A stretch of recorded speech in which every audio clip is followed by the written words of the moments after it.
Aïssa Doumara Ngatanzou, vous voyez à l'image, activiste camerounaise qui a reçu ce prix.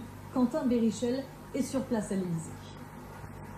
Aïssa Doumara Ngatanzou est donc la première lauréate de ce prix Simone Veil. Elle est récompensée pour l'ensemble de son œuvre, l'ensemble de son activisme pour la lutte pour l'égalité entre les femmes et les hommes. Âgée de 46 ans, elle a été mariée de force à 15 ans. Elle s'est ensuite battue contre son mari et contre la vie de sa famille pour poursuivre ses études. Et en 1996, à 24 ans, elle fonde la section camerounaise de l'association de lutte contre les violences faites aux femmes. Je vous propose d'écouter la première réaction de la première lauréate du prix Simone Veil. C'est avec beaucoup d'émotion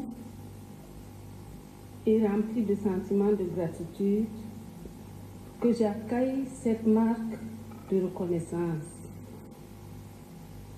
C'est d'autant plus que ce prix est associé au nom d'une illustre dame. Pour moi aussi, c'est une interpellation à suivre ses pas et à transmettre notre héritage commun pour la cause des femmes aux générations futures.